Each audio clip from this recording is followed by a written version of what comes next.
국률이 풍성하시고 사랑과 은혜가 많으신 신실하신 하나님 아버지, 오늘 저희가 주 앞에 약정한 이 시간에 다시 저희가 하나님의 말씀에 순종해서 진리의 말씀을 올바로 나누어 하나님 앞에 인정받는 일꾼으로 부끄럼 당하지 아니하는 일꾼으로 인정받도록 하기 위해서 저희가 이 시간에 나왔습니다.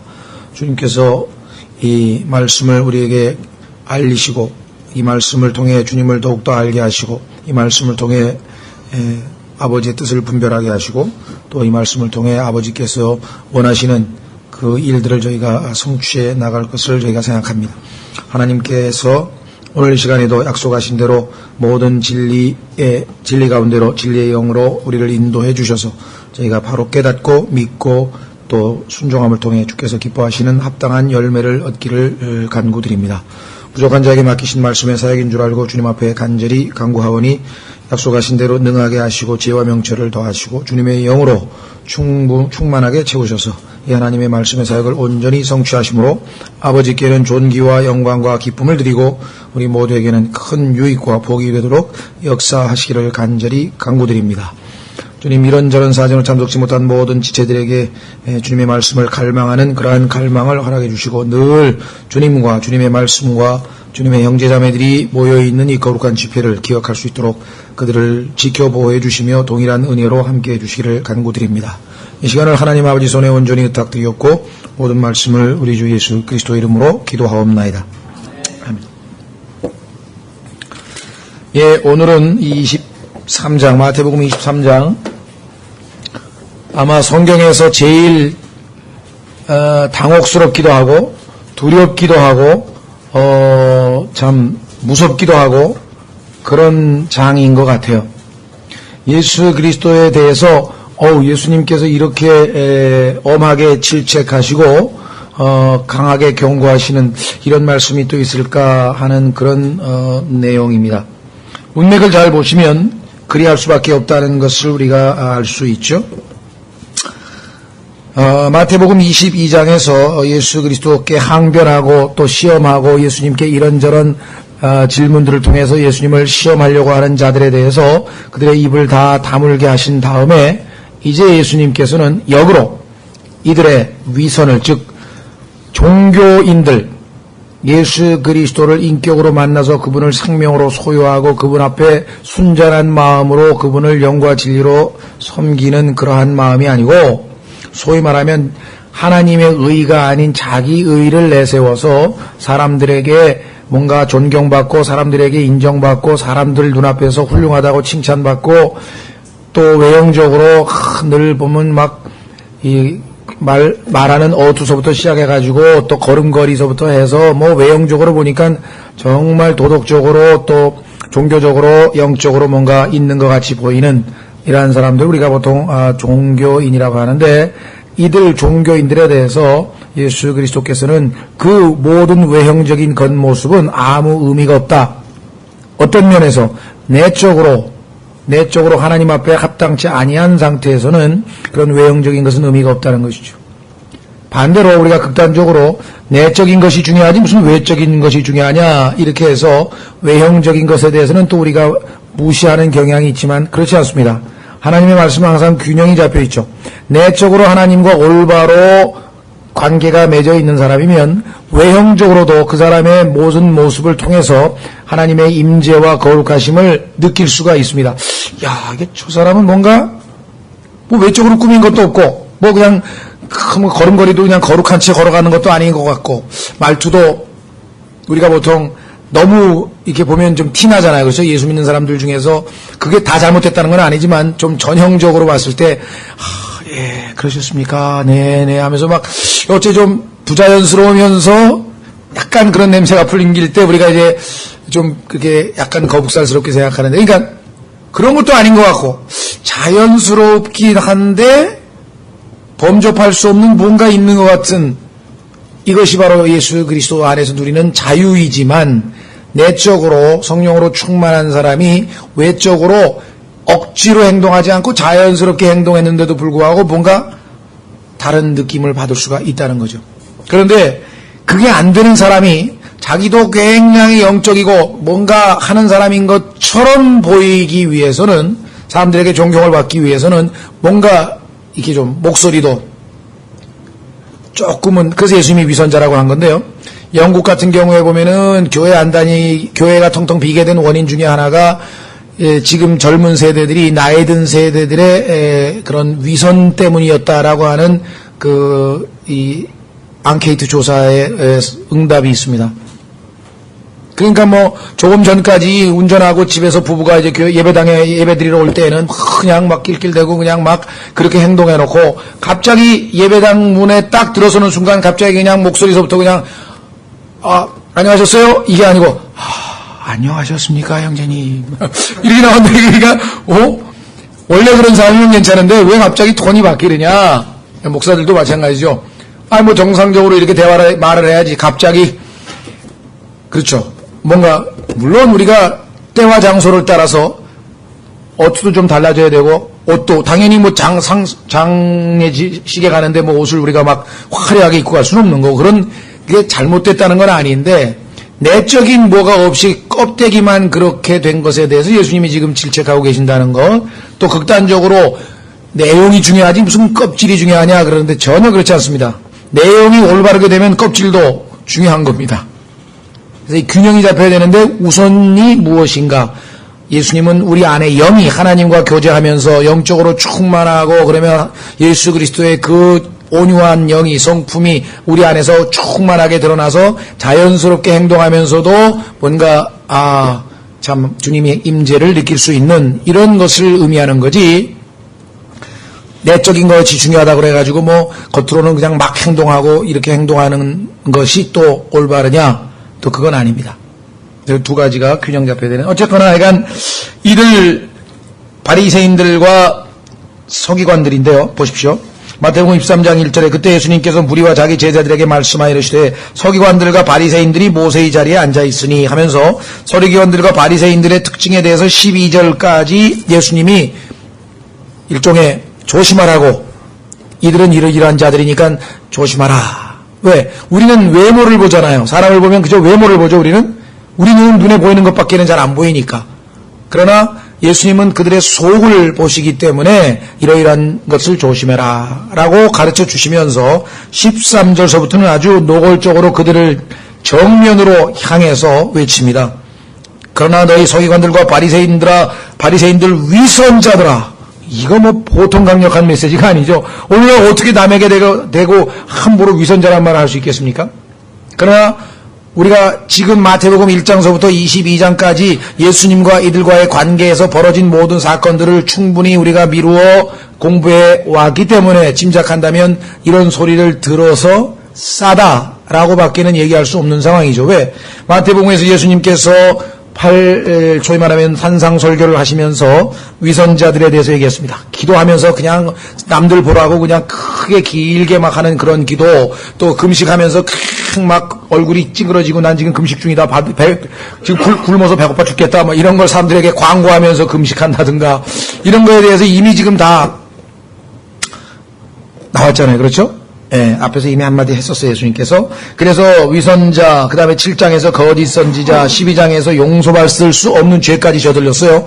예수님이 하신 일을 마귀가 했다고 막 들러댔죠. 그 다음에 악하고 음란한 세대라고 예수님 말씀하셨고, 예수님께서 셀 수 없이 많은 표적과 이적을 통해서 바로 너희들이 잘 알고 있는 구약 성경에 하나님께서 예언하신 바로 그 메시아, 내가 그리스도다. 메시아 히브리 말입니다. 크리스토스라고 하는 그 헬라어를 영어로 크라이스트라고 그냥 음역을 했고, 그 다음에 우리말로는 그리스도라고 하고, 뭐 중국어로는 뭐 기독이라고도 하고 이렇게 해서 약간 그 음역을 한 것이죠. 메시아라는 뜻입니다. 기름 부음을 받은 자.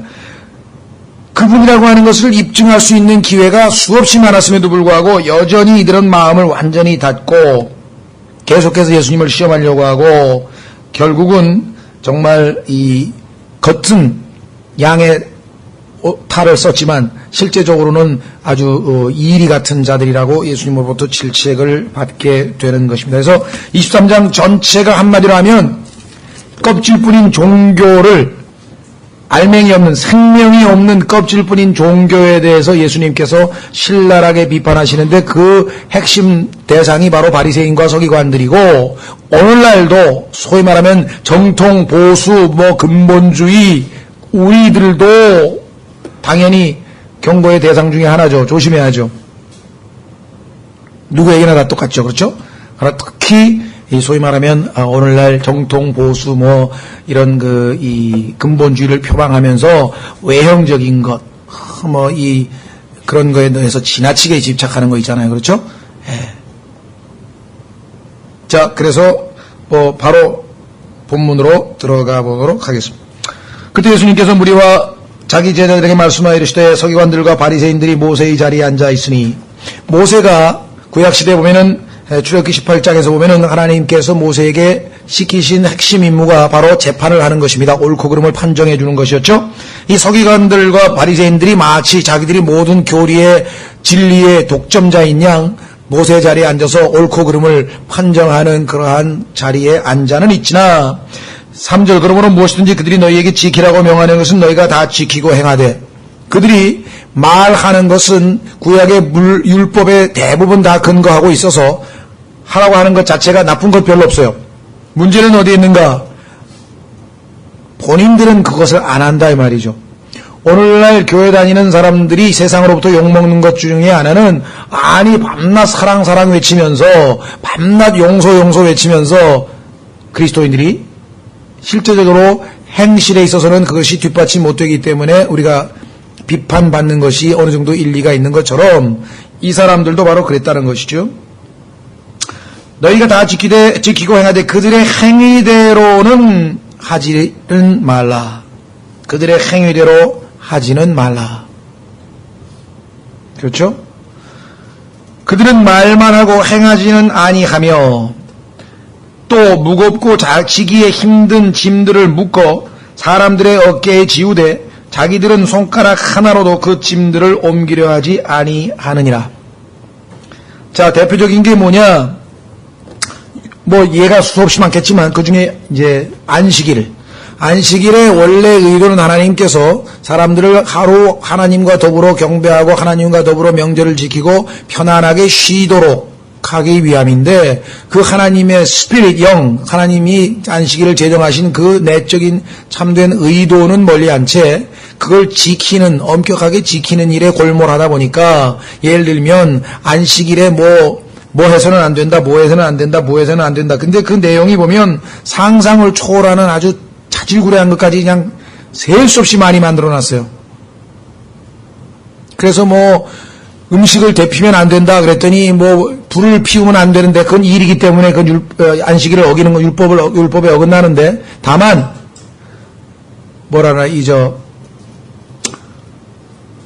가스레인지를 사용하는 거, 가스레인지는 안 되지만 무슨 전자레인지는 된다. 그거는 불을 피우는 게 아니니까 이렇게 한다든가. 하여간 그런 규정이 셀 수도 없이 많이 만들어 놔가지고 이건 해서는 안 된다, 이건 해서 된다. 그래 물어봐야 돼. 가서 이거 해도 됩니까? 그랬더니 돈으로 물건을 사는 건 안 되는데 크레딧 카드는 된다. 또 요즘에 유대인들은 또 그렇게 크레딧 카드로 사는 건 또 된대. 그거는 율법에 어긋나는 게 아니에요. 이런 웃지 못할 일들이 셀 수 없이 많아가지고요. 그 짐이 얼마나 많은지 몰라요. 그래서 유대인들 거리도 다 정해놨죠. 얼마 이상 걸어가면 그건 율법에 어긋나는 거야. 예? 한 번만 하면 되는데 2번 이상 하면 그것도 율법에 어긋나는 거예요. 이런 걸 다 정해놨어요. 그러니까 얼마나 억압을 당하면 뭘 하려고 할 때 이거 율법에 어긋나는가? 이거 안식일 어기는 건가? 이거 맨날 그런 걸 지었죠. 뿐만 아니라 자기들은 실제로 그런 것 하나도 하지도 않으면서, 그게 실제적으로 신약 성경에도 보면은 사도행전 15장에 그 얘기가 나옵니다. 사도행전 15장 보십시오. 사도행전 15장에 가면은 예루살렘에서 회의가 열렸는데, 그 회의가 열린 내용이 뭐냐면 유대인들이 이방인들에게 뭐라고 얘기했는가 하니, 할례를 해야 된다. 이방인들도 이렇게. 아니 지금 율법 아래 있지 아니하고 은혜 아래 있게 돼서 구원받은 사람들에게 무슨 할례 얘기가 나오는가. 자 보십시오. 그와 같은 것에 대해서 뭐라고 얘기했는가 하니 7절 사도행전 15장 7절에 많은 논쟁이 있은 뒤에 베드로가 일어나 그들에게 이르되 사람들아 형제들아 너희도 알거니와 이방인들이 내 입을 통해 복음의 말씀을 듣고 믿게 하려고 하나님께서 매우 오래전에 우리 가운데서 나를 택하시고 또 마음을 아시는 하나님께서 우리에게 성령님을 주신 것 같이 그들에게도 주사 그들에게 증언하시며 믿음으로 그들의 마음을 정결하게 하사 우리와 그들 사이에 아무 차별도 두지 아니하셨느니라. 그런데 이제 너희가 어찌 하나님을 시험하여 우리 조상들이나 우리나 능히 매지 못하던 멍에를 우리도 못 지켜가지고 이제 은혜로 구원을 받았는데 아니 그 못 지킨 걸 또 이방인들에게 지키라고 멍에를 제자들의 목에 두려 하느냐. 그 유대인의 전통이 여기서도 여전히 등장하고 있죠. 자, 다시 돌아오셔서 이번에 예수님께서 말씀하시는 것은 위선인데 어떤 위선인가. 마태복음 23장 5절 마태복음 23장 5절. 이왕 나왔으니까 갈라디아서 5장 1절도 한번 좀 더 살펴보죠. 갈라디아서 5장 1절에 보면 우리 그리스도인들 중에서도 구원받은 그리스도인들에게 뭐뭐 해라 뭐뭐 하지 마라 뭐뭐 해라 하지 마라 해서 자꾸 이 율법적인 조항을 강조하는 사람이 있어요. 그거는 영적으로 성숙해가면서 성령으로 충만한 가운데 자유동적으로 우리의 삶이 우리의 행실이 우리의 삶의 어떤 그 습관이 점점 예수님을 닮아가는 것이 필요한 것이지 뭐 기준을 정해놓고 그거를 지키고 안 지키고가 중요한 것 아니죠. 지키고 안 지키고 이렇게 되면 벌써 주님께서 우리에게 주신 자유를 포기하고 다시 속박으로 묶이는 것이에요. 그것은 갈라디아서 5장 1절에 그리스도께서 우리를 자유롭게 하려고 자유를 주셨으니 그러므로 그 안에 굳게 서서 다시는 속박의 멍에를 매지 말라. 또다시 뭐 하지 말고 거기에 왜 얽매이느냐. 그런 사람들은 3장으로 가보십시오. 갈라디아서 3장 2절 내가 너희에게 다만 이것을 알고자 하노라. 너희가 율법의 행위로 성령을 받았느냐 믿음에 관하여 들음으로 받았느냐. 너희가 그렇게 어리석으냐. 너희가 성령 안에서 시작하였다가 이제는 육체로 완전해지고자 하느냐. 즉 은혜가 아니고 다시 율법을 지켜서 하나님으로부터 자신의 의를 내세우려고 했었던 의로운 삶을 살려고 노력했던 이러한 갈라디아 지방의 그리스도인들에게 하나님께서 그것이 아니고 은혜로 그리스도 안에서 자유를 누리고 성령께서 나를 통해서 하나님의 의를 이루어내시는 것이지 우리가 노력해서 하는 것이 아니라는 것을 말씀하고 있는 것이죠. 구원받은 그리스도인들 가운데서도 이와 같은 일들이 있을 수 있습니다. 그러나 지금 이 마태복음 23장의 경우에는 그런 우리 구원받고 안 받고와 관련이 없이 종교인이냐 예수 그리스도의 생명을 소유한 자냐에 대한 구분이겠죠. 자, 23장 5절에 도리어 그들은 사람들에게 보이기 위해 자기들의 행위를 하나니 모든 핵심은 보여주려고 누구에게? 사람들에게. 자, 여러분들이 교회에 열심히 출석합니다. 왜? 사람들에게 신앙생활 잘하는 걸 보여주기 위해서. 여러분들이 성경 열심히 읽습니다. 왜? 나는 영적인 그리스도인임을 보여주기 위해서. 여러분이 전도 열심히 합니다. 왜? 나는 사람들에게 구령하는 그리스도인이라고 보여주기 위해서. 내가 교회에 와서 열심히 봉사합니다. 왜? 나는 신령한 그리스도인임을 보여주기 위해서. 내가 무엇을 하는데 그것이 다른 사람에게 뭔가를 보여줘서 내가 인정받고자 함이라고 한다면 그것은 하나님께서 보시기에 위선이라 이렇게 얘기를 합니다. 그래서 항상 우리는 내가 뭔가를 하려고 할 때 이것이 내적인 동기가 뭐냐? 하나님을 사랑하기 때문에 하나님의 형제자매를 사랑하기 때문에 그래서 내가 자발적으로 희생하고 내가 자발적으로 뭘 하더라도 한다면 하나님이 받으시거니와 그 동기가 아닌 사람들을 의식해서 만약에 헌금을 했다. 그렇죠? 예를 들면 주머니에 지금 1,000원밖에 없어. 이따가 집에 갈 때 난 뭘 사 먹어야 돼. 예를 들면 오늘 밥이라도 뭐라도 하나 먹어야 돼.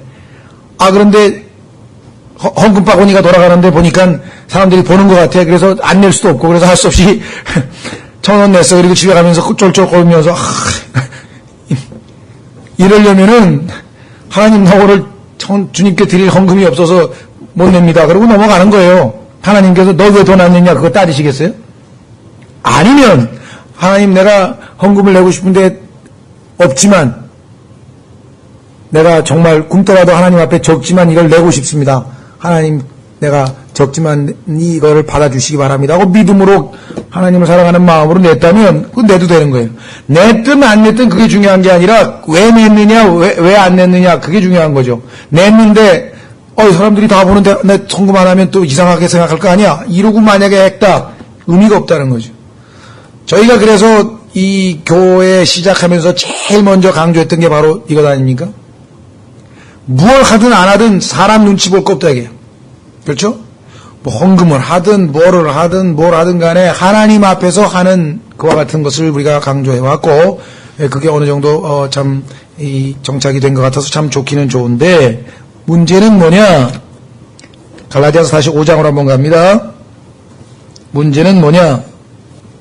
마귀가 또다시 어떻게 미혹하냐? 그래? 그러면 넌 자유하냐 이제? 너는 이제 무슨 짓을 해도 하늘나라 가는 거 아니야? 그러니까 이제 뭐야? 마음대로 살라 이게. 그러니까 뭐 교회 안 가면 어때? 은혜인데 내가 피곤하면 좀 자면 되는 거지. 이렇게 생각하네 이게. 그거 잘못된 거 없어요. 그러나 그 동기가 뭐예요? 하나님 제가 정말 너무 몸이 피곤하고 제가 오늘 쉬어야 또 내일부터 일하고 그래서 오늘 참 나약하지만 주님이 힘을 주셔서 나에게 마음을 주시고 힘을 주시면 제가 믿음으로 가고 또 하나님께서 허락하셔서 내가 집에서 쉬기를 원하시면 쉬겠습니다. 주의 뜻을 묻습니다. 하고 기도해서 하나님께서 자기가 마음에 편안하게 집에서 오늘은 쉬어야 되겠다 하고 쉬고 다음날 건강 다시 회복해서 일하면 누가 뭐라 그래요? 하나님께서 뭐라 그럴 리가 없겠죠. 그렇죠? 근데 오늘 너무 피곤하고 내일 직장 일주일 내내 또 바쁜데 오늘 쉬어야 되는데 오늘 교회 안 가면 아마 틀림없이 또 수군될 거야. 또 하나 안 돼 난 가야 돼. 이러고 가면 하나님도 받으실 리가 없고 그게 왜 중요하냐. 그게 왜 중요하냐. 대한민국 사람은 근데 그게 엄청 강해요. 이걸 체면치레라고 하는데 일본 사람은 더 강하고요. 일본 사람들한테 한번 복음 전해보세요. 다 믿는데 하이 뭘 하이야 나중에 보면 아닌데 엉터리로 왜냐면 열심히 복음 전하는데 이 사람이 성의를 봐서 내가 믿는 척 믿는다고 해야지 안 믿는다 그러면 너무 정말 인간적으로 너무하지 않냐. 한국 사람들도 그래요. 가다가 아까 영주 앞에 기도하셨는데 하셨어요? 아니요, 난 별로 관심도 없는데 막 그 사람이 막 침을 튀기면서 막 정성을 다해서 그런데 내가 그냥 할 수 없이 어떻게 하면 되냐 그랬더니 기도 따라라 해서 그냥 기도 따라하고 집에 가는 길에 뭔 소리인지도 몰랐어요. 저는 실제로 그런 사람들이 한둘이 아니라니까요. 차라리 정말 구원받고 싶으면 이 순간 무릎 꿇고 예수님에게 구원시켜달라고 비십시오. 자신에게 맡겨버리는 게 차라리 나을지도 몰라요. 어떤 의미에서는. 그렇죠. 좀 얘기가 빗나갔습니다만은 바로 오늘 이 예수님께서 지적하고 있는 사항은 정말 우리 그리스도인의 신앙생활에 있어서 가장 핵심적인 것입니다. 내가 뭘 하든 간에 하나님을 기쁘시게 하기 위해서 한다. 그러면 남들이 볼 때 오해 살 만한 행동이라 할지라도 상관없어요.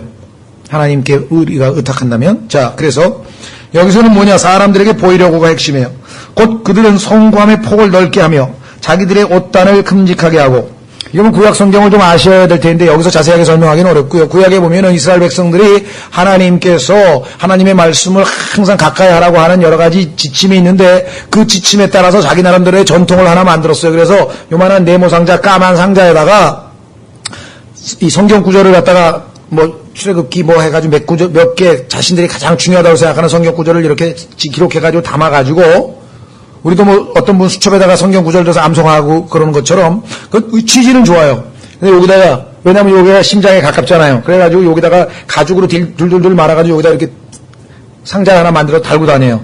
그 다음에 이마에다가 또 이렇게 해가지고 앞에다가 상자에 성경 구절이 항상 머리와 가슴에 있게 하라고 하는 하나님의 말씀인데 그거를 실천하겠다고 하는 어떤 의지의 표현으로 이렇게 했다. 그것 자체를 잘못했다고 할 수는 없는데 그게 나중에는 남에게 보이기 위해서 점점 이게 조그만 상자가 점점 커져. 봐라 나는 이만큼 경건하다. 이걸 보이려고 자랑하려고. 그 다음에 하나님께서 또 옷단 이스라엘 백성들의 옷단에다가 항상 하나님께 속한 백성임을 기억하기 위해서 푸른 하늘 색깔로 이렇게 수를 달아서 이스라엘 백성이 세상으로부터는 구분된 백성이라고 하는 것을 늘 기억하라고 하나님이 말씀하셨는데, 그것을 옷단을 점점 넓게 해가지고 그냥 사람들에게 그걸 나는 이런 일을 하고 있다는 것을 보여주고자 한다 이 말. 그 취지를 아시겠죠?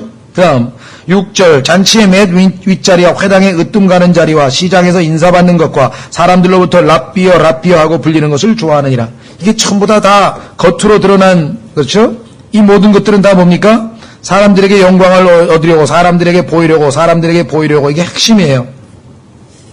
여러분과 우리가 항상 내적인 행동에 있어서 내적인 동기를 살펴보아야 한다. 자, 그래서 예수님은 섬기러 오셨는데 섬김을 받으려고 하는 것, 군림하려고 하는 것, 랍비어 불리는 것. 베드로전서 5장에도 신약에도 적용될 수 있는 말씀이 있죠. 물론 신약에 적용될 수 있는 말이 굉장히 많지만 우리가 다 찾아볼 수는 없고, 그 중에 하나 베드로전서 5장에 보면 오늘날 소위 말하는 이 개신교도나 또 이 가톨릭에서 교역자라고 하는 사람들, 교역자라고 하는 분들이 특별히 해당된다고 생각이 됩니다. 물론 그분들만의 책임은 아닌 것 같아요. 이 대한민국의 경우에는 뭐 과거에도 무슨 뭐 사군 잊어버렸네. 군사부 일체란 말도 있고 그래가지고 하여간 이 그 윗사람에 대한 어떤 지나친 존경심으로 인해서 그게 잘못하면은 형식에 그럴 수가 있죠. 그런 그 경향이 농후하다는 것을 우리가 인정합니다. 그래서 꼭 그런 것만은 아니고 뭐 선생님이든 뭐 목사님이든 아이가 뭐 윗사람에게 그냥 굉장히 어떤 그런 성의를 다하려고 하는 것 자체가 잘못된 건 없는데, 잘못하면 그것으로 말미암아 그 윗사람을 아주 이 겸손치 못하게 만들어버리는 그 원인이 될 수도 있는 것이죠. 베드로전서 5장 1절에 너희 가운데 있는 장로들에게 권면하노니 나 역시 장로여 그리스도의 고난의 증인이요 또한 앞으로 나타날 영광에 참여할 자니라. 너희 가운데 있는 하나님의 양떼를 먹이고 감독하되 억지로 하지 말고 자진해서 하며 더러운 이익을 위해 하지 말고 오직 준비된 마음으로 하며 하나님의 상속 백성 위에, 여기 나와 있습니다, 군림하지 말고. 근데 군림하는 걸 좋아하는 이 바리새인들의 모습, 오직 양떼에게 본이 되라. 자, 다시 돌아와서 마태복음 23장 9절. 땅에 있는 자를 너희 아버지라 부르지 말라. 너희 아버지는 한 분 곧 하늘에 계신 분이시니라. 조심하십시오. 아버지라 부르지 말라 그러면 이제 우리 아버지도 아버지라 부르지 말고 뭐라 불러야 되느냐. 그래서 어떤 그리스도인은 그리스도 안에서 다 형제니까 아버지 보고 형제님이라고 부른 어처구니 없는 짓들을 했는데요. 이게 앞뒤를 못 가리는 사람들이에요. 그리스도 안에서 형제인 것은 맞습니다. 그러나 그리스도 안에서만 우리가 살고 있는 것이 아니라 이 지상에서, 이 땅에서 당연히 아버지는 아버지고 어머니는 어머니죠. 그렇죠? 그렇죠? 여기서 얘기하는 것은 땅에 있는 자를 너희 아버지라 부르지 말라고 했을 때 이 문맥 전체는 종교 지도자에 대한 얘기입니다. 그런데 이 종교 지도자를 아버지라고 부르는 이 풍습은 원래부터 옛 바빌론 종교에서 나온 거예요. 바벨론 종교에서는요, 그 옛날에도 사부님이라고 불렀죠. 우리나라도 자기에서 이렇게 사부님이 부자 들어가잖아요. 그렇죠? 그런데 하나님 아버지 이외에는 함부로 이 아버지를 부르는 것이 아니거든요. 예를 들면 구약 성경에도 재판관기 사사기 17장 10절, 사사기 17장 10절로 가시면 이스라엘 백성들도 이방 종교에서 배워가지고 잘못 배워가지고 종교 지도자, 자기들이 세울 제사장을 아버지가 돼달라, 우리한테 아버지가 돼달라, 영적인 아버지란 뜻이겠죠. 영적인 아버지가 돼달라 한 얘기가 사사기 17장 10절에 보면 나옵니다. 이 아주 못된, 아주 거짓된 교리가 오늘날까지 와서 심지어는 결혼도 안 한 그 사람에게 신부님, 그것도 그냥 부도 아니고 그냥 아버지도 아니고 신부라고 부른다. 신부. 하나님 아버지? 신부님이라고 하는 이름이 사람들이 지금 습관이 돼서 무슨 뜻인지 모르지만 영어로 번역하면 Godfather예요. 하나님 아버지라니까. 신성 모독을 하는 거예요. 하나님 앞에 엄청난 하나님의 이름을 모독되게 부르는 거예요. 이게 뭘 몰라서 지금 그렇죠. 자, 사사기 17장 10절에 보시면 미가가 그에게 이르되 나와 함께 거하며 나에게 아버지와 제사장이 되라. 우리 집에서 좀 종교를 이렇게 점도 쳐주고 좀 우리의 그 생사활걸 좀 이렇게 잘 되게 좀 해달라. 이렇게 얘기했죠. 이 이야기가 그 뒤에도 보면은 17장 계속해서 뭡니까? 레위 지파가 아니라 그 단 지파 전체의 아버지가 되달라고 하는 이야기로 또 연결이 됩니다. 그래서 우리는 이 아버지라고 하는 말 종교 지도자에게 함부로 붙일 수가 없는데 아주 공공연하게 뭣도 모르고 무지몽매하게 붙이고 있는 집단이 바로 로마 가톨릭입니다. 심지어는 예수 그리스도께서 하나님께 요한복음 17장에서 마지막 기도를 할 때 Holy Father, 거룩하신 아버지여 하고 기도했거든요, 예수님이. 그런데 그 Holy Father라고 하는 말은 세상 사람들이 교황을 부르는 칭호입니다. 성하라고 하죠, 성하. 교황, 성하 할 때 Holy Father. 이건 하나님을 칭하는 아주 이건 뭐 대사기극이고 이건 신성모독입니다. 그 죄가 얼마나 큰 죄인지를 지금 모르고 있어서 그렇죠. 신부님, Godfather, 이건 뭐 정말 우리가 알고 나면 이게 두려워서 벌벌 두렵고 떨어야 될 엄청난 중죄라고 하는 사실을 한번 생각해. 그렇죠? 얼마나 지금 무지몽매한 시대에 우리가 살고 있는가라고 하는 것을 다시 기억하셔야 되겠죠? 자, 그래서 10절에 또한 너희는 지도자라 불리지 말라. 너희 지도자는 한 분 곧 그리스도시니라. 이 보면 영적 지도자라고 하는 말 듣기를 얼마나 좋아하는지. 개신교에 무슨 총회장, 당회장, 뭔 장자 붙은 사람은 지도자 소리 듣기 좋아하는데요. 지도자도 한 분뿐이시고 아버지도 한 분뿐이시고. 11절 오직 너희 중에 가장 큰 자는 너희 종이 될지니라. 누구든지 자기를 높이는 자는 낮아지고 자기를 낮추는 자는 높아지리라. 이것이 예수 그리스도의 가르치심입니다. 하나님께서 겸손한 자를 높이신다고 했기 때문에 그런 것이죠. 예. 그래서 우리는 이들이 정말 이 하나님의 말씀의 핵심은 놓치고 껍데기 가지고 이것을 뭐라고 하냐면 문자에 집착한다 그래요.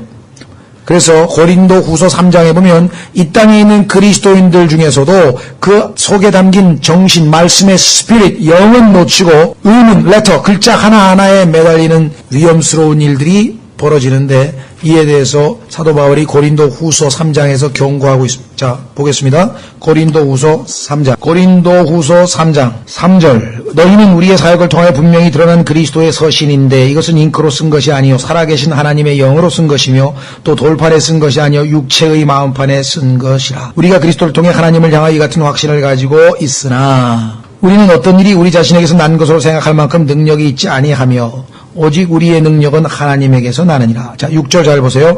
그러므로 그분께서 또한 우리를 새 상속 언약의 유능한 사역자로 삼으시되 율법 작구의 사역자가 아닌 율법 작구, 성경 말씀 한 구절 한 구절 작구가 아니라 영의 사역자로 삼으셨나니 율법 작구는 죽이되 영은 생명을 주느니라. 내가 너희에게 이런 말들이 영이요 생명이라. 요한복음 6장 63절에 예수님께서 말씀하셨죠. 똑같습니다. 여러분들이 저와 여러분이 하나님의 말씀을 대할 때 율법 작구로 그와 같은 마음 자세로 대하느냐, 영이요 생명인 하나님의 말씀으로 받아들이느냐 중요하죠. 다시 마태복음 23장 13절. 이제 본격적으로 예수님께서 7번에 걸쳐서 위선자들아 7번 말씀하시고요. 화 있을진저 8번 말씀하셨는데 놀라운 사실은 마태복음 5장서부터 예수님께서 5장에서 말씀하신 팔복이라고 하는 것 들어보셨죠? 복 있는 자는 그죠? 하면서 예수님께서 어떤 사람이 복받을 자들인가 8번에 걸쳐 말씀하셨는데 이번에는 8번에 걸쳐서 저주받을 자가 누구인가를 선언하고 계신다는 것. 시간만 여유 있으면 두 가지를 대조해보면요. 정확하게 대조적이에요. 정반대예요. 복받을 자와 저주받을 자를 예수님이 설명하시고 계신 마태복음 5장과 그 다음에 마태복음 23장의 8가지를 쫙 정리해서 여러분들이 비교해보시면 아주 유익한 공부가 될 겁니다. 여러분들에게 숙제로 남기고 여기서 그거 찾으면 오늘 또 진도 너무 늦기 때문에 여러분들이 참조해서 한번 좀 보시라고 말씀을 드리고요. 자, 그러나 서기관들과 바리새인들 위선자들아 너희에게 화가 있을지어다. 너희가 사람들에게 하늘의 왕국을 닫고 너희도 들어가지 아니하며 안으로 들어가려 하는 자들도 허락하지 아니하는도다. 아까도 말씀드렸습니다마는 안식일을 지키라고 했던 그것을 가지고 사람들로 하여금 더 점점 어렵게 그냥 세부 규칙까지 막 몇십 개를 만들어가지고 그거 다 지켜야 된다고 그래야 들어간다고 그러니 점점점 더 멀어지게 못 들어가게 만드는 것뿐이겠죠. 14절 서기관들과 바리새인들 위선자들아 너희에게 화가 있을지어다. 너희가 과부들의 집을 삼키고 거칠애로 길게 기도하나니 그런즉 너희가 더 큰 정죄를 받으리라. 오늘날 우리가 좀 적용할 것 같으면은요, 이 소위 말하면 이 과부들의 이 재산을 삼킨다고 하는 것은 오늘날 예를 들면 이 가톨릭 교회에서는요.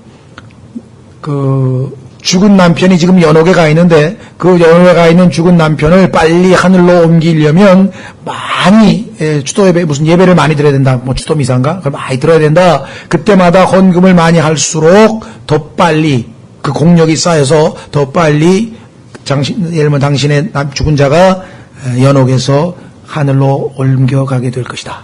실질적으로 여기 그대로 이루어지고 있어요. 근데 이 당시에 유대인들에게도 이와 같은 과부들의 집을 삼키는 일들이 벌어졌었던 것을 보게 됩니다. 그러니까 얼마나 이들이 하나님 앞에서 하나님의 뜻과 정반대의 일들을 하고 있는 것인가. 기도도 보이려고 길게 해줘요. 왜? 돈을 많이 냈으니까 기도 3분만 하면 이게 뭐 돈 엄청 냈는데 이게 뭐야 이럴 거 아니에요. 그러니까 한 30분 해야지 기도도. 그래야 돈 많이 낸 것에 대한 뭔가 그렇죠? 이런 아주 형식적인 기독교, 경식적인 종교 행위가 너무나 많이 나왔는데 마태복음에도 예수님께서 산상설교에서도 이 문제에 대해서 여러 번 반복하셨기 때문에 이 시간에 여기서 우리가 길게 이야기하고 있지는 않겠습니다.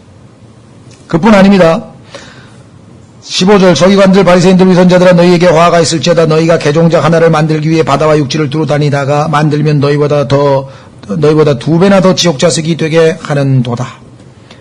여러분들 이방 종교일수록 진리가 아닌 자들일수록 얼마나 열심을 내는지 모릅니다. 집집마다 두드리면서 두드리죠. 파수꾼인지 파수된지 사라고 참 또 쫓아다니죠. 또 저기 유타주에 있는 몰몬교 사람들은 여기다가 명찰 붙이고 한국에 와가지고 또 그냥 몰몬교 그 무슨 전도지 나눠주고 돌아다니죠. 그 다음에 무슨 쑥밥의 선교회가 있고 뭔 증산교가 있고 뭐가 있고 하여간 자기 인원 늘리기 위해서 엄청나게 노력합니다. 그렇죠? 그런데 그 사람들로 하여금 진정한 예수 그리스도를 하나님을 알고 자유를 누리고 복음을 전해주느냐? 그건 아니잖아요. 그로 하여금 점점 더 지옥의 자식으로 만들어버립니다. 오늘날 너무나 많은 사람들이 안타깝게도 잘못된 종교 지도자나 잘못된 이방 종파들에게 미혹되어져서 물론 미혹된 사람이 책임이 없다는 건 아닙니다. 그러나 안타깝게도 제대로 된 사람을 만났다면 순진한 마음에 얼마든지 바른 길로 들어설 수 있었던 사람들이 빗나가는 경우가 많고요. 물론 하나님께서 그 마음 중심에 그래도 하나님을 찾는 마음이 있다면 많이 빗나간 다음에도 결국은 찾게 하실 겁니다. 과거에 제가 아는 사람들 중에서도요. 무려 20년이 넘게 통일교에 있다가 구원받은 사람의 간증도 제가 알고 있고 가톨릭에서 30년 넘게 있다가 구원받은 사람 얘기도 알고 있고 개신교에서 장로 노릇 20년 하다가 구원받은 사람도 제가 알고 있고 목사 노릇 15년 하다가 구원받고 목사 때려치고 이민 간 사람도 내가 알고 있고 많아요. 그런 사람 숱하게 많아요. 하나님께서 그러나 그 사람들이 그렇게 낭비 아니할 수도 있었을지도 모르잖아요. 누군가가 처음부터 정확하게 잘 알려주었더라면. 16절 너희 눈먼 안내자들아 너희에게 화가 있을지어다. 눈먼 안내자 영적인 소경이죠? 예, 영적인 소경을 얘기합니다. 너희가 이르되 누구든지 성전을 두고 맹세하면 그것은 아무것도 아니거니와 누구든지 성전에 금을 두고 맹세하면 그런 빚진 자라는도다. 아니 성전하고 성전 안에 있는 금하고 금이 거룩하게 된 것은 성전 때문인데 성전이 크지 금이 커요? 근데 성전 두고 맹세하면 괜찮아. 눈에 보이는 게 금덩어리밖에 없어요? 그래서 빌립보서에 이와 같은 자들을 두고 그들의 배는, 그들의 신은 배라 그래. 그들의 신, 그들의 하나님은 배라 돼, 배. 로마서 16장에도 그런 경고가 나오죠? 예, 돈을 사랑하는 것이 모든 악의 뿌리라. 오늘날 교회에서 일어나는 모든 부조리에 다 밑바닥을 가보십시오. 전부 돈입니다. 왜? 모든 악의 뿌리라고 예수님이 말씀하셨으니까. 이 신약시대의 모든 악의 뿌리 뭐냐면 돈이에요, 돈. 아, 돈이 아니지. 돈 그러면 완전히 이단교리고요. 돈을 사랑하는 것이야. 돈은 아무 죄 없어. 돈은 아무 죄 없어. 돈을 사랑하는 것이 모든 악의 뿌리라 그랬지, 돈이 죄라고 한 것은 제가 잘못 말씀드립니다. 18절 또 누구든지 제단을 두고 맹세하면 그것은 아무것도 아니거니와 누구든지 그 위에는 예물을 두고 아니 예물을 거룩하게 하는 게 제단인데 제단이 더 크지 예물이 커요? 그런데 이 사람들의 눈에는 그저 물질밖에 안 보이는 거예요. 만몬의 신밖에 섬기고 있지 않기 때문에 마음을 꽉 채우고 있는 것. 그래서 구약 성경에 보면은 하나님께서 너희는 늘 give 너희는 좀 주라 라고 하는도다 하면서 이 거짓 종교인들의 잘못을 아주 상징적인 표현으로 했는데 그게 뭐냐면 달라 이거야. 너희는 달라.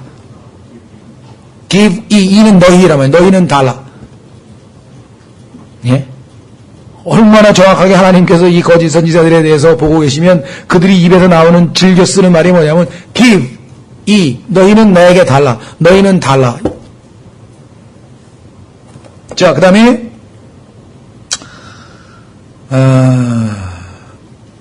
20절 그런즉 누구든지 제단을 두고 맹세하는 자는 제단과 그 위에 있는 모든 것을 두고 맹세하며 또 누구든지 성전을 두고 맹세하는 자는 성전과 그 안에 거하시는 분을 두고 맹세하고 또 하늘을 두고 맹세하는 자는 하나님의 왕자와 그에 앉으시는 분을 두고 맹세하느니라.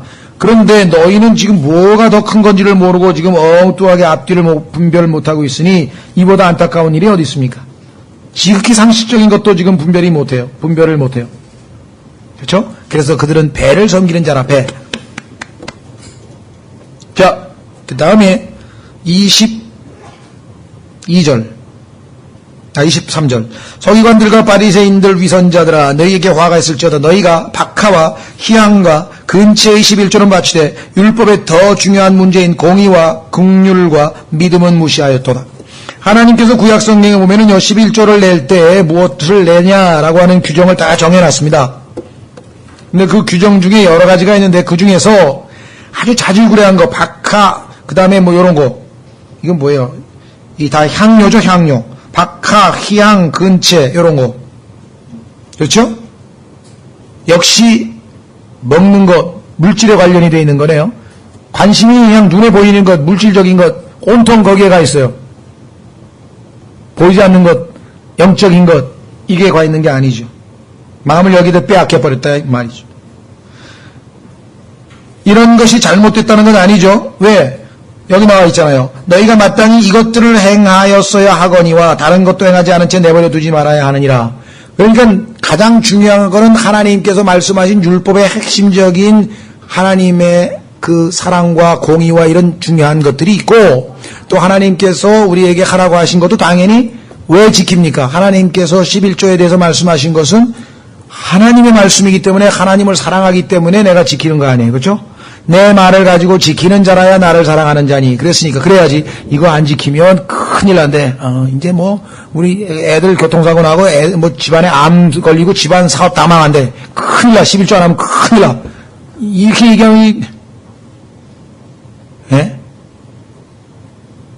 그런 얘기 종종 듣죠? 어떤 집에 애가 교통사고가 났어. 그때 목사님이 가가지고 한다는 소리가 그것 보세요. 내가 새벽기도 안 나면 사고 난다 그랬잖아요. 이게 무슨 협박하는 것도 아니고 그건 뭡니까 이게? 그러면 앞으로 신앙생활을 뭐 하나님이 벌 줄까봐 겁먹어가지고 하라는 얘기인가요? 이건 지금 전혀 잘못 잡았단 말이죠. 그렇죠?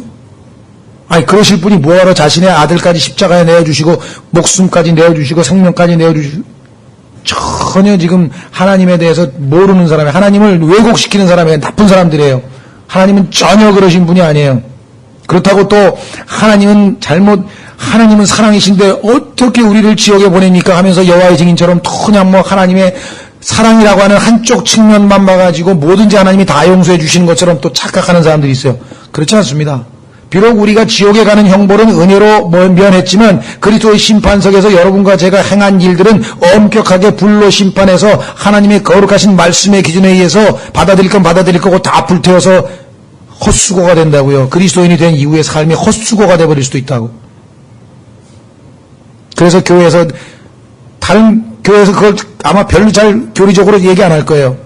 주님을 섬겨라, 헌신해라, 봉사하라, 헌신하라, 봉사하라 이건 얘기 많이 하지만 헌신하고 봉사하고 섬길 때 그 일을 왜 하는지 사람에게 보이려고 하는지 하나님 앞에 하나님을 사랑하기 때문에 내가 힘들고 원치 않지만 믿음으로 하나님 하겠습니다 하고 하는지 그래서 하나님께서 나를 통해서 일하시도록 내가 허락하면 그것은 good works 선한 일이고 내가 비록 예수님 믿기 전에 했던 wicked works 악한 일은 하지 아니할지라도 내가 만약에 이 종교인들처럼 이런 동기로 행위를 했다면 그것은 dead works 죽은 일들이고 결국은 그리스도의 심판석 앞에서 다 불타버린다 이게. 하나님께서 거기서 그래도 애써서 했으니까 내가 봐주마 이러신 분이 전혀 아니라는 거예요.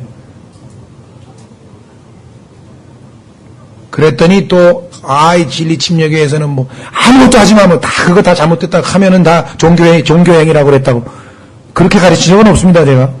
여기 뜨거운 가운데 주님을 정말 헌신되고 열심히 섬기되 내가 섬기고 있는 이것이 하나님 보시기에 합당한 마음 태도냐를 늘 점검하면서 섬기라 그랬죠. 아무것도 안 하면 뭐 빈손으로 가는 거죠. 하나님 앞에 빈손이라는 뭐 일하라 그랬잖아요. 일하지 아니하는 자는 먹지도 말라 그랬잖아요. 일하라 그랬잖아요. 다만 그 일이 세 종류의 일 중에 어디에 속하는지를 항상 염두에 두고 하라는 얘기인데 그걸 또 곡해가지고 진리침략에 가면 자유야. 아무것도 안 해도 돼. 그냥 놀면 돼, 그냥. 뭐, 이렇게도 소문을 내가지고, 아유, 내가 또 어떻게 말을 잘못해가지고 그렇게 알아들었나. 뭐, 그런 여지가 좀 있었나도 그렇지 않고서 그렇게 들었을 리는 없을 것 같고. 그래서, 안 되겠다, 이게. 균형이 꼭 그렇게 알아들으시면 안 되고, 아무것도 하지 말라는 얘기가 전혀 아닙니다. 해야죠. 그러나, 어떤 동기로 하느냐. 여기 나왔잖아요, 예수님도 23절에. 너희가 마땅히 이것들을 행하였어야 하거니와 다른 것도 행하지 않은 채 내버려 두지 말아야 하느니라고 했잖아요. 그렇죠? 24절 너희 눈먼 안내자들아 너희가 모기에는 긴장하고 낙타는 삼키는도다.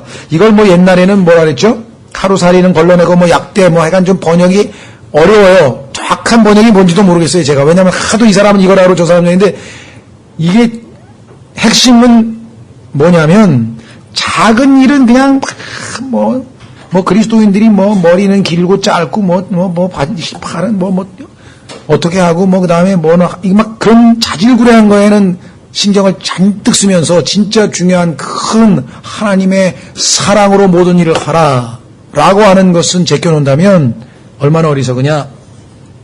25절 서기관들과 바리새인들 위선자들아 너희에게 화가 있을지어다. 너희가 잔과 대접의 겉은 깨끗이 하되 겉만 깨끗이 하면 무슨 소용이 있어요. 안이 깨끗해야죠. 그렇죠? 그런데 자 여러분들이 식당에 갔는데 잘 차려와서 맛있는 비빔밥인데 보니까 겉은 더러워 속은 깨끗한지 모르지만 그래도 밥 먹을 때 기분 나쁘죠. 그렇죠? 겉에가 더러워도 안과 밖이 다 깨끗해야 된다는 것이지 안이 중요하니까 바깥은 맘대로 해라가 아닙니다. 조심하십시오. 자, 너희가 잔과 대접의 겉은 깨끗이 하되 그 속은 강탈과 과도함으로 가득하게 하는도다. excess, 과도함, 행위. 여기 excess란 말이 어디 나오냐면요. 너희가 술 마시지 말라. 술에는 과도함이 있나니 라고 하는 말씀이 에베소서에 보면 나와요. 그래서 항상 균형을 잡으라고 그랬죠. 26절 너 눈먼 바리새인아 너희 잔과 대접의 속에 있는 것을 깨끗하게 하라. 그리하면 그것들의 겉도 깨끗하게 되리라. 같은 취지죠. 서기관들과 바리새인들 위선자들아 너희에게 화가 있을지어다. 너희는 마치 회칠한 돌무덤 같도다. 유대인들의 돌무덤에 가면요 우리 그 하얀 석회석 우리 바깥에 옛날에 보면은 벽에다가 석회 발랐지 않습니까? 깨끗하게 하기 위해서 그걸 발라놨어요. 그러니까 너무나 깨끗한 것 같아. 근데 실제 그 안에는 시체가 썩은 거 아니에요. 그게 그들의 모습과 너무나 유사하기 때문에 예수님께서 회칠한 돌무덤이라는 표현을 쓰셨죠. 그것은 겉으로는 참으로 아름답게 보이나 속에는 죽은 사람의 뼈와 모든 부정한 것으로 가득하도다. 전도서에 말한 것처럼 인간이 바로 그런 존재라는 것이죠. 인간은 겉으로는 미소를 짓는데 속으로는 살인하고자 하는 의도를 품고서도 겉으로는 웃을 수 있는 존재. 그 인간이에요. 겉으로 웃어. 근데 속으로는 죽이고 싶은 마음이 있어. 그렇죠? 28절 이와 같이 너희도 겉으로는 사람들에게 의롭게 보이나. 이게 중요합니다. 사람들에게 의롭게 보이려고 신앙생활하면 종교인으로 전락하는 것이에요. 속에는 위선과 불법으로 가득하도다. 서기관들과 바리새인들 위선자들아 너희에게 화가 있을지어다. 너희가 대언자들의 묘를 만들고 의로운 자들의 돌무덤을 수리하며. 가면은요 대언자들 그 다음에 또 자신들의 조상들 중에서 영적인 모세 이런 사람들 보면 그냥 탁 들어가는 입구에 보면 막 의리의리하게 장식을 해놨어요. 우리도 보면 그렇죠. 국립묘지라든가 웰링턴 미국의 무슨 국립묘지라든가 아니면 우리나라의 왕들 무덤 같은 데 보면 벌써 탁 왕릉에 보면 딱 보면 근사하잖아요. 그렇죠?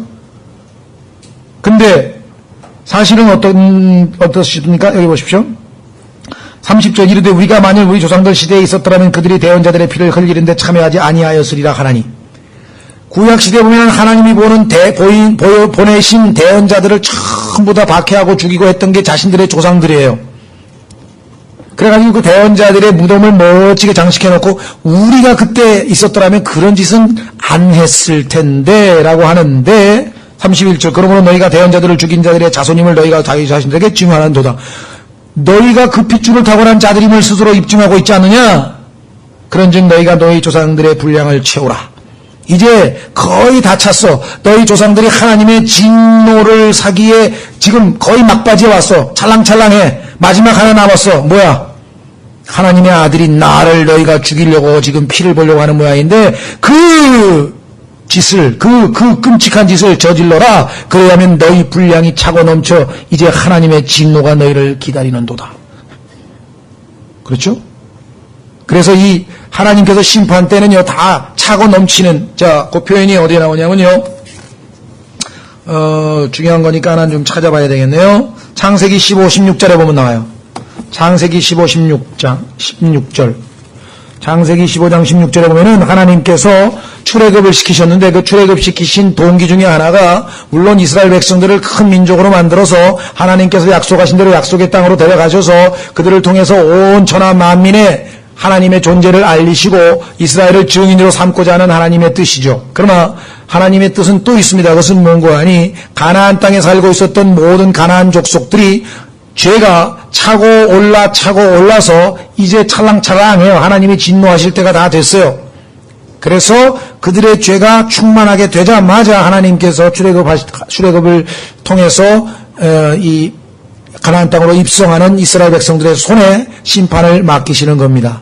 반면에 이스라엘 백성들이 거기서 죄를 짓고 죄가 차올라 마지막 꽉 차는 순간 하나님께서 바벨론 왕국을 들이보내셔서 이스라엘 죄를 정죄하시는 겁니다. 우리나라 6.25도 틀림없이 그와 같은 원칙에 입각해서 일어났을 것이에요. 우리가 지은 죄들이 찰랑찰랑 해가지고 딱 차는 순간에 하나님의 심판이 임한 하나님의 방식이에요. 이게. 자, 창세기 15장 16절 그들은 네 세대 만에 여기로 다시 오리니 이는 아모리 족속의 불법이 아직 충만하지 아니하기 때문이라 하시니라.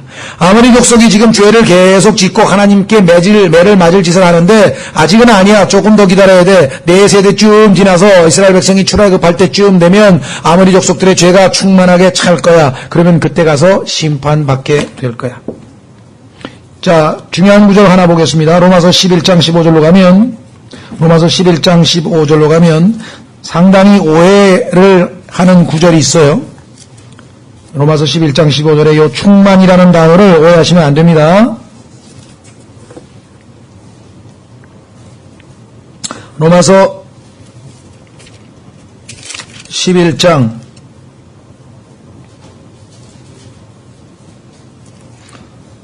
15절이 아니고 어디냐? 예? 25절 맞습니다. 예. 자, 25절 보십시오. 형제들아 너희가 스스로 지있는 것으로 여기지 않게 하기 위하여 이 신비에 대해 너희가 모르기를 내가 원치 아니하노니 이 신비는 곧 이방인들의 충만함에 이르기까지 이스라엘이 부분적으로 눈멀게 된다는 것이라. 이거를 칼빈주의의 영향을 받아서 이방인들이 구원받는 숫자가 정해져 있다. 수란 말도 없어요. 여기 숫자가 없는데 개혁성경에는 다 숫자를 집어넣었어요. 이방인들의 충만한 수에 이르기까지 수. 그래서 이방인들이 구원받을 숫자가 다 정해져 있는데 그 숫자가 찰 때까지 하나님께서 기다리고 있다가 그 숫자가 구원받을 사람이 다 차면 그때 가서 이스라엘이 완전히 칼빈주의에 물든 사람이고 수란 말도 없습니다. 그러면 이 충만함이 바로 앞에 창세기 15장에 나와 있는 충만함과 같은 충만함이고 누가복음 21장에 보면은 때의 충만함, 이방인들의 때의 충만함이 되어 있어요. 그러니까 하나님께서 이방인들이 기회를 주셨는데 그들이 계속해서 복음을 거부하고 그래서 그들의 죄가 충만하게 되면 하나님께서 죄진 자들은 남겨두고 예수님을 영접한 사람들은 데리고 휴거시켜서 데려가고 그때에 하나님께서 이스라엘 백성을 다시 다루시겠다. 그래서 여기서 충만함이라고 하는 것은 죄의 충만함, 이방인들이 하나님이 주신 때의 충만함이란 뜻이지 이방인들이 뭐 구원받는 숫자가 다 정해져 있어가지고 다 채워지면 막 이렇게 얘기하시는 분들이 있는데 그건 칼빈주의의 영향이고 성경을 또 수조한 말이 없는 데 갖다가 첨가시켜가지고 완전히 교리를 변개시키는 거죠. 자, 다시 돌아오셔서 마태복음 23장 분량을 채우라. 33절 뱀들아 독사의 세대에 어찌 너희가 지옥의 정죄를 피하겠느냐. 34절 그러므로 보라 내가 너희에게 대언자들과 지혜자들과 서기관들을 보내리니 너희가 그들 중에 더러는 죽이거나 십자가에 못 박으며 그들 중에 더러는 너희 회당에서 채찍질하고 이 도시에서 저 도시로 다니며 그들을 핍박하리라. 그리하여 의로운 아벨의 피로부터 창세기 4장 성전과 제단 사이에서 너희가 죽인 바가랴의 아들 사가랴의 피까지 역대기 24장인가요? 자, 땅 위에서 흘린 의로운 피가 다 너희에게 돌아가리라. 놀라운 사실은 히브리어로 된 구약성경을 얘기합니다. 킹제임 성경이 아니고 히브리어로 된 구약성경은 창세기가 첫 번째 책이고 그 다음에 역대기가 마지막 책입니다. 그래서 여기서 얘기한 것은 처음에 죽은 사람하고 마지막까지, 즉 구약성경은 하나님께서 정하신 그 유대인들의 정경만 해당되고 그 이후에 들어있는 소위 말하는 외경은 성경이 아니라는 것을 우리가 알 수 있죠. 예수님께서 아주 또 누가복음 24장에서도 예수님께서 구약성경을 얘기할 때 외경은 제외시켰다는 사실을 우리는 잘 알 수 있습니다. 그렇죠? 시편과 그 다음에 대언자와 율법이라고 얘기했잖아요. 그 이외에 없어요. 그래서 구약성경은 유대인들의 성경 이 바로 역대기가 맨 마지막에 나와 있기 때문에 예수님은 지금 의도적으로 이렇게 말씀하고 계신 것이죠. 진실로 내가 너희에게 이르노니 이 모든 것이 이 세대에게 돌아가리라. 여기 조심하셔야 됩니다. 이 세대라고 하는 말은 사람들이 자꾸만 이 시간적 개념을 자꾸만 도입을 하려고 그래요. 그런데 성경 어디에도 이 제너레이션이라고 하는 말에는 시간적 개념이 없습니다. 사람들이란 뜻이에요. 사람들. 이 세대, 지금 살고 있는 사람들. 왜 그랬습니까? 제너레이션이라고 하는 말이 뭐냐면은 생산해낸다는 것이에요. 전기가 없는데 전기를 제너레이터 생산해내는 거 아니에요. 그렇죠? 그래서 The generations of 아담의 세대들의 책이라 하면서 창세기 5장에 나온 아담이 낳은 자들이란 뜻이잖아요.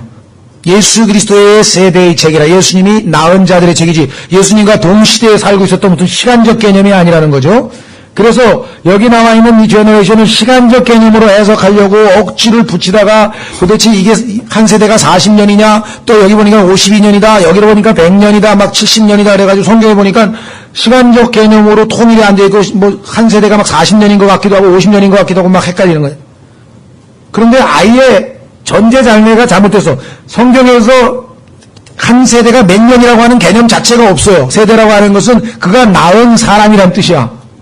제너레이션이라는 개념 자체가. 무슨 말이 이해가 되십니까? 그래서 성경에서 가장 곡해되고 있는 용어 중에 하나가 바로 이 제너레이션, 세대라고 하는 말이라는 것을 기억하시고 조금 쉬었다가 우리 37절서부터 마무리를 짓고 그게 연결 지어져서 이제 예수님께서 마지막 때에 대한 언급을 하십니다. 마태복음 24장과 25장은 가장 많은 이단을 배출한 성경 구절이에요. 역으로 굉장히 중요하다는 뜻도 되겠죠. 왜? 이 구절을 하나님께서 유대인과 이방인과 교회라고 하는 세 대상으로 성경 기록의 수신자를 말씀하시고 그 중에 누구에게 쓴 것인지를 정확하게 확정한 다음에 해석을 해야 되는데 이것을 지금 교회 시대에다가 갖다가 붙이면 마태복음 24, 25장에서는 구원을 잃어버린다는 교리가 나오고 하여간 별시하는 교리가 다 나올 수 있어요.